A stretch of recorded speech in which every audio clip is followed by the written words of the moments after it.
আমার প্রিয় মা বোন, এবার আপনাদের উদ্দেশ্যে আমি কোরআন এবং হাদিসের আলোকে 11টি বিশেষ নাসিহা পেশ করতে চাই, যেগুলো আপনাদের জীবনকে আলোকিত করবে, দুনিয়াতে আপনাদেরকে মর্যাদার আসনে আসীন করবে, আর আখিরাতে আল্লাহ তাআলার কাছে আপনারা প্রিয় বান্দী হিসাবে উপস্থাপিত হবেন।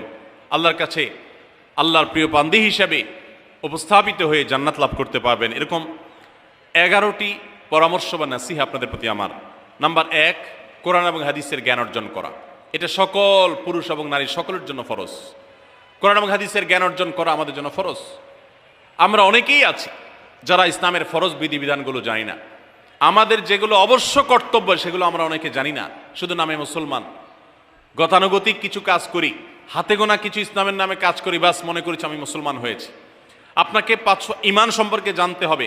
আপনার ঈমান কিভাবে আনতে হবে, কি কোন কোন বিষয়ের প্রতি বিশ্বাস থাকতে হবে, কি বিশ্বাস থাকতে হবে, আল্লাহ সম্পর্কে বিশ্বাস থাকতে হবে। ঈমান সম্পর্কে অনেক ভুল ধারণা আমাদের আছে। আমরা আল্লাহ সম্পর্কে বিস্তারিত জানি না, আখিরাত সম্পর্কে জানি না, নবী রাসূল সম্পর্কে জানি না। এগুলো সম্পর্কে সঠিক জ্ঞান অর্জন করতে হবে। 5 ওয়াক্ত নামাজ এর বিধিবিধানগুলো, কখন কোনটা পড়তে হয়, ওয়াক্ত কখন থাকে কখন যায়, অনেক মহিলা আছেন জানেন না, অনেক নারীরা আছেন, অনেক পুরুষরা আছেন জানেন না। এগুলো জানতে হবে।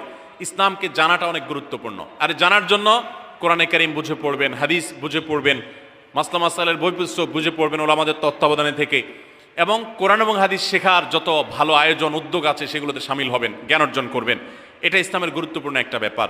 জ্ঞান অর্জন যদি না করেন তাহলে আপনি ইসলামের কোনো কাজ করতে পারবেন। ইসলামের সব কিছুর আগে হলো জ্ঞান অর্জন করা। সব কিছুর আগে ইসলাম সম্পর্কে ইলম অর্জন করতে হবে, কোরআন হাদিসের নলেজ অর্জন করতে হবে। নাম্বার 2, 5 ওয়াক্ত নামাজ। নবী সাল্লাল্লাহু আলাইহি সাল্লাম জান্নাতে, মেয়েদের জান্নাতে যাওয়ার শর্টকাট যে সিলেবাস দিয়েছেন, শর্টকাট যে ওয়ে বলেছেন, 4টা শর্ত দিয়েছেন। এর মধ্যে থেকে একটা হলো 5 ওয়াক্ত নামাজ ঠিকঠাক মতো যদি আদায় করেন। অনেক মহিলারা আছেন জোহরের নামাজ আসরের সময় গিয়ে আদায় করেন, আসরের কাছাকাছি আদায় করেন, কারণ গৃহস্থলী কাজে ব্যস্ত থাকেন, রান্না বাড়ার কাজে ব্যস্ত থাকেন, গা গোসল নিয়ে ব্যস্ত থাকেন। করছি করে এই রান্না বাড়া করা, সবাইকে খাবার দাবার দেওয়া, ছেলে মেয়েকে খাবার দাবার দেওয়া, ঘর ইত্যাদি মোছা ধোয়া, এগুলো করতে করতে, নিজের গোসল টোসল করতে করতে 3টা 3:30 বেজে যায়। অনেক সময় আসরের ওয়াক্তের কাছাকাছি গিয়ে তারপর জোহরের নামাজ আদায় করেন। খুবই গর্হিত একটা কাজ। আমার মা বোনরা সতর্ক থাকবেন এ ব্যাপারে, যে নামাজ সময় মতো আদায় করতে হবে। শয়তান আপনাদেরকে একটা ভুল কথা বলে ধোঁকা দেয়, সেটা হলো যে আমি রান্না বাড়া করছি যে পোশাকে, এই পোশাকে কিভাবে নামাজ পড়বো, তাহলে আমি গোসল টোসল করে একটা নামাজ পড়বো। আর গোসল তো আর সহজে করা হয় না। রান্না বাড়ার পরে সবাই বাড়ায় খাওয়াই দেওয়া, এরপরে ঘর দুয়ার পরিষ্কার করা, এরপরে সব কাজ শেষে গোসল করা, তারপরে গোসল করে এসে নামাজ পড়া, এসব করতে করতে শয়তান আপনার নামাজটা অনেক পিছায়া দেয়। মনে রাখবেন, আপনি যে পোশাকে কাজ করতেছেন ওই পোশাকে যদি দুর্গন্ধ না থাকে, খারাপ না থাকে, ভালো পোশাক হয়, তো ওই পোশাকে আপনি নামাজ পড়তে পারবেন। দুর্গন্ধ থাকলেও শরীরকে ফ্রেশ করার ব্যবস্থা আছে, আপনি ফ্রেশ করে আপনি নামাজে দাঁড়ায় যাবেন। এরপর নামাজ পড়ে বাকি কাজ করবেন। কাজকে বলবেন না যে নামাজকে বলবেন না যে আমার অনেক কাজ আছে, এগুলো শেষ করে নামাজ পড়বো। শয়তান আমাদেরকে ধোঁকা দেয়। এই জন্য মা বোনরা 5 ওয়াক্ত নামাজ সময় মতো আদায় করবেন, ঠিকঠাক মতো আদায় করবেন। অনেক মা বোনরা আপনারা নামাজ পড়েন, নামাজ হয় না। বাংলাদেশে বেশিরভাগ মহিলাদের, নারীদের মধ্যে একটা ভুল আছে নামাজ প্রসঙ্গে, সেটা হলো যে নামাজের মধ্যে সতরটা ভালো করে ঢাকেন না। সতর কি? মেয়েদের নামাজের মধ্যে মুখমণ্ডল ছাড়া, 2 হাতের কবজি ছাড়া তাদের মাথা থেকে পা পর্যন্ত পুরো শরীর তারা ঢেকে রাখবে।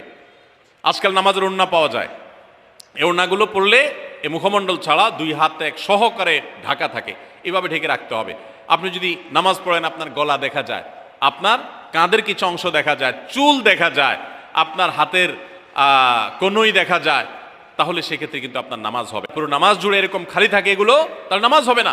অনেক বোনরা এটা জানেন না, তার নামাজটা ঠিকঠাক মতো পড়তে হবে জান্নাতে যাওয়ার জন্য। এটা পূর্ব শর্ত নাম্বার 2। নাম্বার 3, রমজান মাসে রোজা রাখা। রোজা রাখার ক্ষেত্রে আলহামদুলিল্লাহ মা বোনরা রাখেন সাধারণত, কিন্তু রোজা রেখে গীবত, মিথ্যা, শেকায়েত, মানুষের পিছনে সমালোচনা করা, এগুলো করলে গীবত নষ্ট হয়ে যায়, মুখ খারাপ করা, গীবত, এগুলো করলে রমজান নষ্ট হয়ে যায়, রোজা নষ্ট হয়ে যায়। এগুলো করা যাবে না, এগুলোতে বেঁচে থাকতে হবে। সেই সাথে অনেক মা বোন আছেন, একটু সন্তান গর্ভে আসছে, কিন্তু সন্তান দুধ কিংবা সন্তান দুধ পান করে, এই অজুহাত দিয়ে তিনি দেখা যায় যে রমজানের রোজা ঠিক মতো রাখেন না। এটা ভুল। বরং সামান্য একটু ঠুনকো অজুহাতে রমজানের রোজা বাদ দেওয়া যাবে না। যতক্ষণ পর্যন্ত শক্তি সামর্থ্য আছে রমজান রোজা ঠিক মতো রাখতে হবে। নাম্বার 3। 4 নম্বর হলো স্বামীর আনুগত্য করা। আমি সবসময় বলি এটা হলো মহিলাদের জন্য তিতা করল্লার আমল। তিতা করল্লা দিয়ে জুস বানায় খাওয়ানো, এটা যেরকম কষ্টের কাজ মানুষের জন্য, ঠিক একইভাবে মহিলাদের জন্য স্বামীর কথা শোনাটা এরকম কষ্টের কাজ। অনেক মহিলা আছে নামাজ পড়তে রাজি আছি, রোজা রাখতে রাজি আছি, তাসবিহ তাহলিল করতে রাজি আছি, কোরআন পড়তে রাজি আছি, মগর পুরুষের স্বামীর কথা শুনবো না। কেন তার কথা শুনবো কেন? আমি কি কম বুঝি? এই মানসিকতা আজ পশ্চিমা অপসংস্কৃতির যে ছোঁয়া আমাদের সমাজে এসেছে, লেগেছে, এটার কারণে আমাদের মা বোনদের মধ্যে তৈরি হয়েছে। এটা কখনো আমাদেরকে সুখী করতে পারে না। একটা ছোট মুদি দোকানেও একজনকে দায়িত্বশীল মানতে হয়, একজন মালিক হয়, আরেকজন অধীনস্থ হয়, একজন ম্যানেজার হয়, আরেকজন তার কর্মী হয়। এতটুক চেইন অফ কমান্ড যদি ঠিক না থাকে, তাহলে একটা ছোট দোকানও সুশৃঙ্খলভাবে চলতে পারে না, সেটাও বিশৃঙ্খল হয়ে যাবে। তাহলে একটা সংসার, একটা পরিবারে একজনকে মুরব্বী না মানলে কিভাবে সেটা চলতে পারে? অবশ্যই একজন নারী তার স্বামীকে অভিভাবক মানবেন, মুরব্বী মানবেন, তাকে মেনে চলবেন। শুধু ইসলামই বলে নাই, পশ্চিমা দুনিয়ার মানুষরাও স্বীকার করে। সাবেক মার্কিন প্রেসিডেন্ট বারাক ওবামার একটা আত্মজীবনীমূলক লেখা ধারাবাহিকভাবে বাংলাদেশে একটি জাতীয় গণমাধ্যমে প্রকাশ হয়েছে অনেক বছর আগে, আমি পড়েছি। সেখানে তিনি পরিষ্কার করে বলেছেন যে আমার দাদি নানিরা পারিবারিক জীবনে যতটা সুখী ছিল, এখন আমাদের স্ত্রী, আমাদের মেয়েরা ততটা সুখী না। অথচ তাদের এত বেশি শাড়ি চুড়ি, এত বেশি সাজগোজ, এত বেশি সুখ সমৃদ্ধির উপকরণ ছিল না আজকের মেয়েদের যতটা আছে। পারিবারিক শান্তি তখন যতটা ছিল, এখন তার ধারে কাছেও নেই। এর অন্যতম কারণ হলো এটি যে আমরা পশ্চিমা অপসংস্কৃতির ছোঁয়ায় পড়ে শয়তান আমাদেরকে অতিরিক্ত স্বাধীনতার নাম দিয়া আমাদেরকে বলগাহীন স্বাধীনতার পথে নিয়ে গেছে, যেটা আমাদের ধ্বংস ডেকে এনেছে। এজন্য একজন গার্ডিয়ান, একজন অভিভাবক পরিবারে থাকতে হবে, তাকে মানতে হবে। আপনি নারী হিসাবে আপনার স্বামীটাকে যদি মনে হয় একটু বোকা কিসিমের, সে বুঝে না, আপনি অবশ্যই ডেফিনেটলি আপনি তাকে বুঝাবেন, আপনি তাকে আপনার মতামত বলবেন, তারও কর্তব্য আপনার মতামত গ্রহণ করা। কিন্তু এর মানে এই না যে আপনি তাকে ডিনাই করবেন, পাত্তা দিবেন না, অবজ্ঞা করবেন, তার কাছে জিজ্ঞেস করা ছাড়া যেদিক সেদিক যাবেন, যা খুশি তা করবেন, এটা উচিত না। আপনার জান্নাতে যাওয়ার প্রয়োজনে ওই যে তিতা করল্লা বলেছি, সে যদি কোনো দিক থেকে তাকে মানতে আপনার কষ্ট হয়, আপনার থেকে সে পিছিয়ে আসে বুদ্ধিতে জ্ঞানে, তারপরে একটু কষ্ট করে ঢোক গিলেন, একটু কষ্ট করে সবর করেন, শুধুমাত্র জান্নাতের আশায় আল্লাহ তাআলা আপনাকে মর্যাদা দিবেন, দুনিয়াতে বড় করবেন, আখিরাতে বড় করবেন। অনেক সময় দেখা যায় পুরুষতান্ত্রিক সমাজে আমাদের দেশে দেখা যায় যে পুরুষদের নানা অনাচারে মেয়েরা অতিষ্ঠ হয়। একটু সবর করেন, সন্তান সন্ততি বড় হবে, তখন আর পুরুষের এই সমস্ত জুলুম থাকবে না, পুরুষ তখন দৌড়ের উপরে থাকবে। এই বাস্তবতা আমরা প্রত্যেকটা মানুষ উপলব্ধি করার কথা। অতএব মেয়েদের, মুসলিম নারীদের অত্যন্ত গুরুত্বপূর্ণ আরেকটি বিষয় হলো 4 নম্বর যেটি বললাম, স্বামীর আনুগত্য করা। যতটুকু সম্ভব তার সর্বোচ্চ আনুগত্য করার চেষ্টা করতে হবে, যতক্ষণ তিনি কোরআন হাদিসের কথা বলেন। স্বামী যদি কোনো অন্যায় কথা করতে বলেন, তাহলে তখন আর তার কোনো কথা শোনা যাবে না। নাম্বার 5, একজন মুসলিম নারীর জন্য তার ইজ্জতের হেফাজত অত্যন্ত গুরুত্বপূর্ণ ব্যাপার। এমন একটা সমাজে আমরা বসবাস করতেছি, পাঠ্য বইয়ে শিক্ষার নামে আমাদের সন্তানদের চরিত্র নষ্ট করে দেওয়া হচ্ছে, বিবাহ বহির্ভূত সম্পর্ক করতে তাদেরকে উস্কানি দেওয়া হচ্ছে, শিক্ষার নামে কুশিক্ষা দেওয়া হচ্ছে, যার কারণে আমার সন্তান নষ্ট হয়ে যাচ্ছে। এই জন্য আমি বলি, এমন যুবক, এমন যুবতী আজকাল সোনার হরিণ হয়ে গেছে। হাজারে 2-4-10 জন যুবক পাওয়া যাবে কিনা সন্দেহ, যেই যুবক বুকে হাত রেখে বুক টান টান করে আল্লাহর শুকরিয়া আদায় করে বলতে পারবে তার যৌবনে কোনো হারাম স্পর্শ সে করে নাই, কোনো হারামের কাছে সে যায় নাই, তার চরিত্রকে সে হেফাজত করেছে, কোনো গুনাহে সে লিপ্ত হয় নাই, এরকম কথা বলার মতো যুবক খুব বেশি নাই আমাদের সমাজে। ধ্বংস করে ফেলা হয়েছে বিনোদনের নামে, শিক্ষার নামে, নানা নামে। এগুলো আমাদের দেশের সংস্কৃতি ছিল না। এদেশের মুসলমান তো বটে, এদেশের হিন্দুরাও পারিবারিক এই বন্ধনের মধ্যে থেকে তারা তাদের চরিত্রকে হেফাজত করে, বৈবাহিক সম্পর্ক ছাড়া কোনো প্রকার সম্পর্কের মাধ্যমে তাদের যৌন আকাঙ্ক্ষাকে মেটায় না।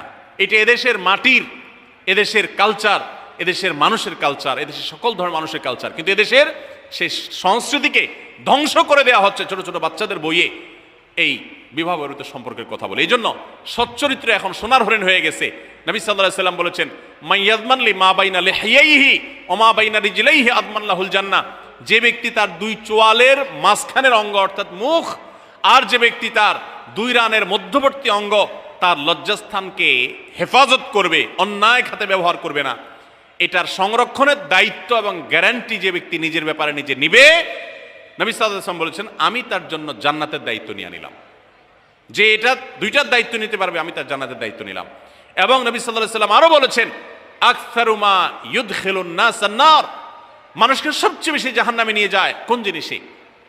আল ফামু আল ফরজ, এই দুটি অঙ্গ, মুখ এবং লজ্জাস্থান। এই জন্য মা বোনরা, অনেকে আপনাদেরকে অনেক প্ররোচনা দিবে, অনেক গুনাহের পথে আহ্বান করবে। আপনাদের মেয়েরা স্কুল কলেজে পড়তে গেলে সেখানে অনেক অন্যায় আবেদন শুনবে, হারামের আহ্বান শুনবে। তাদেরকে সুশিক্ষা দিবেন যে আল্লাহ তাআলা তোমাকে যে চরিত্র দিয়েছে, এই যৌবন দিয়েছে, এটাকে যেখানে সেখানে ব্যবহার করলে হবে না। কিয়ামতের ময়দানে যুবকদেরকে আলাদা করে জিজ্ঞাসা করা হবে, তোমার যৌবনকালে কি করছো সেটা বলো, বুড়া বয়সে এসে কি করছো এটা ইম্পর্টেন্ট না, যৌবনকালে কি করে আসছো সেটার হিসাব দাও। যৌবনকে হেফাজত করার গুরুত্ব এত বেশি, আল্লাহ আলাদা করে জিজ্ঞাসা করবেন। এই জন্য মা বোনদের কর্তব্য তাদের মেয়েদেরকে, ছেলেদেরকে অসৎ চরিত্রতা থেকে হেফাজত করবেন, সংরক্ষণ করবেন, তাদেরকে বুঝাবেন, তাদেরকে সেভাবে বড় করবেন যে বিয়ে শাদীর মাধ্যমে, সাংসারিক জীবনের মাধ্যমে তোমরা তোমাদের এই জীবনকে তোমরা উপভোগ করবে। আল্লাহ তাআলা তোমাদের জন্য যে নেয়ামত রেখেছেন সেই নেয়ামত তোমরা পাবে, কিন্তু অবৈধ উপায়ে কখনো তোমরা সেদিকে পা বাড়াবে না। যারা বাড়ায় তাদের দুনিয়াতেই ধ্বংস হয়, আখিরাত তো আছেই। এই অবৈধ সম্পর্ক করে সুখে থাকে খুব কম মানুষ। যারা যত বেশি এই জগতে যায় তারা তত বেশি অসুখী থাকে দাম্পত্য জীবনে। অতএব একজন নারী, তার 5 নম্বর গুরুত্বপূর্ণ বিষয় হলো তার ইজ্জতের হেফাজত, লজ্জাস্থানের হেফাজত এবং তার চরিত্রের হেফাজত। আল্লাহ তাআলা আমাদের মা বোনদেরকে সেই তৌফিক দান করুন। অনেক সময় দেখা যায় যে সবই ঠিক আছে, আপনি সোশ্যাল মিডিয়াতে পুরুষের ছবি দেখে, ভিডিও দেখে আপনি হারাম আনন্দ পাচ্ছেন। আপনি ইমোতে, হোয়াটসঅ্যাপে, মেসেঞ্জারে বিভিন্ন পুরুষের সাথে অপ্রয়োজনীয় চ্যাটিং করছেন, কথা বলছেন, এবং সেখানে এই বেহুদা কথা থেকে অনেক অনাচার হয়ে যায়, অনেক সংসার ভেঙে যায়, অনেক পরকীয়া হয়, অনেক সংসার ধ্বংস হয়। এই জন্য আল্লাহ বলেছেন ওয়ালা তাকরাবুজ জিনা, জেনার কাছেও যেও না, চ্যাটিংই করতে যেও না, কারণ করতে গেলে তুমি ডুবে যাবা, পরে ফিরে আসতে পারবা না। ভয়ঙ্কর এক গুহা এবং ভয়ঙ্কর এক জগৎ। তো এই পথ থেকে আমাদেরকে বেঁচে থাকতে হবে। আল্লাহ আমাদের তৌফিক দান করুন। নাম্বার 6, মা বোনদের জন্য গুরুত্বপূর্ণ বিষয় হলো সন্তানদের লালন পালন করা। আপনি বাজার থেকে 2-4 কেজি আম কিনে খাইছেন, এটাতে আপনি যতটা সুখী হতে পারবেন, আপনি যদি একটা আমের গাছ লাগাই দিতে পারেন তাহলে তার চাইতে অনেক বেশি সুখী হতে পারবেন, আপনি বেশি লাভবান হবেন, আপনি মনকে মন আম খেতে পারবেন, আপনার বংশধররা খেতে পারবে। নিজে আমল তো করবেনই মায়েরা, বোনেরা, পাশাপাশি সন্তানদেরকে যদি আল্লাহ ভীরু বানান, মুত্তাকি বানান, পরহেজগার বানান, কোরআন হাদিস শিখান, তাদেরকে যদি পর্দা শিখান, তাদেরকে যদি চরিত্রের হেফাজত শিখান, তাদেরকে যদি ভালো মানুষ বানানো শিখান, তাহলে আপনি আম গাছ লাগানোর মতো ফলের গাছ লাগাই গেলেন, সওয়াবের গাছ লাগাই গেলেন, দুনিয়া থেকে চলে যাবেন। নেক সন্তানের আমল যেগুলো আপনি শিখাই দিয়ে গেছেন, এগুলোর সওয়াব আপনি পেতে থাকবেন। ছেলেটাকে সূরা ফাতিহা নিজে শিখাবেন, মেয়েটাকে সূরা ফাতিহা নিজে শিখাবেন, নিজে ভালো করে শিখবেন। তাহলে কিয়ামত পর্যন্ত, মরণ পর্যন্ত এই ছেলে যতবার সূরা ফাতিহা পড়বে প্রত্যেক নামাজে আপনি কিন্তু সওয়াব পেয়ে থাকবেন, কারণ আপনি শিখাই দিয়ে গেছেন, আপনি শুরুটা করে দিয়ে গেছেন। এই জন্য মা বোনদের জন্য সন্তানদের লালন পালন করা, সন্তান দুধে ভাতে আছে কিনা, ভালো জামা কাপড় পরছে কিনা, এর চাইতে ইম্পর্টেন্ট হলো সন্তান আমার নামাজ পড়ছে কিনা, সন্তান আমার আল্লাহকে চিনে কিনা, সন্তান আমার কোরআন হাদিসের শিক্ষা পেয়েছে কিনা। সন্তান একজন স্কুলে যায় না, তার জন্য আমার মাথা খারাপ হলে, সন্তান একজন নামাজ পড়ে না এক ওয়াক্ত, তার জন্য আরো বেশি মাথা খারাপ হতে হবে। তাহলে আপনি দায়িত্বশীল মা হতে পারবেন, দায়িত্বশীল বাবা হতে পারবেন। মনে রাখবেন নবী সাল্লাল্লাহু আলাইহি ওয়াসাল্লাম বলেছেন, প্রত্যেকটা শিশু জন্মগ্রহণ করে ভালো মানুষ হয়ে, কেউ জন্মগতভাবে খারাপ হয় না, ডাকাত হয়ে জন্মায় না, তবে তার মা বাপ তাকে নষ্ট করে।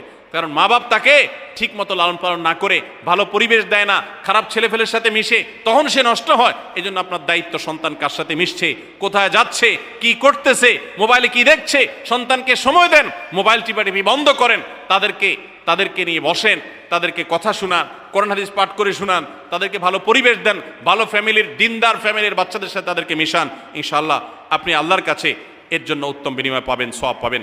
নাম্বার 7, মা বোনরা, বিশেষ করে আপনাদের জন্য গুরুত্বপূর্ণ হলো কৃতজ্ঞতা আদায় করবেন। পুরুষদের জন্য গুরুত্বপূর্ণ, কিন্তু মা বোনদের জন্য বিশেষ গুরুত্বপূর্ণ এই জন্য যে নবী সাল্লাল্লাহু আলাইহি ওয়াসাল্লাম বলেছেন, তিনি জাহান্নামে নারীদেরকে যে দেখেছেন, তাকে যে দেখানো হয়েছে মেরাজে, যে প্রচুর সংখ্যক নারীরা জাহান্নামে, এর অন্যতম একটা কারণ ছিল নেয়ামতের নাশকরি করা। পুরুষদের মধ্যেও নাশকরির কারণে বহু পুরুষ জাহান্নামে যাবে। মা বোনরা, স্বামী এবং নিজের জগতে যতটুকু আল্লাহ তাআলা দিয়েছেন এতটুকুর উপর শুকর আদায় করবেন। আপনার স্বামী মানুষটা হয়তো মুখটা খারাপ, কিন্তু তার শরীরটা ভালো আছে, সে আপনাকে উপার্জন করে এনে খাওয়ায়। অনেক মহিলা আছে, তার স্বামী হয়তো অ্যাক্সিডেন্ট করে পঙ্গু হয়ে গেছে, সে হয়তো বিছানা শুয়ে বাকি জীবন কাটিয়েছে, তার কষ্টের কোনো শেষ নাই। আপনার স্বামী হয়তো বা তার কোনো দিক থেকে দুর্বলতা আছে, আবার বহু দিক থেকে তার ভালো গুণ আছে।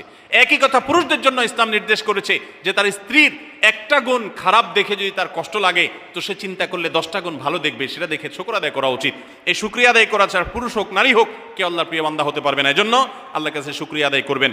মায়েরা বিশেষ করে শ্বশুরের বাড়িতে যাওয়ার পর প্রথম প্রথম অনেক কষ্ট হয়। আমি সবসময় বলি, শ্বশুর বাড়িতে যাওয়ার পর মেয়েরা আমাদের দেশে নানান জুলুম নির্যাতন সহ্য করতে হয়। শাশুড়ি বাঁকা চোখে দেখে, সব শাশুড়ি না, অনেক শাশুড়ি, অনেক সময় ননদরা বাঁকা চোখে দেখে, স্বামী লোকটা জ্বালায় নানাভাবে, দেবররা জ্বালায় নানানভাবে, মানুষ খোঁচাখুচি করে কষ্ট দেয়। একটু ধৈর্য ধারণ করেন, আল্লাহ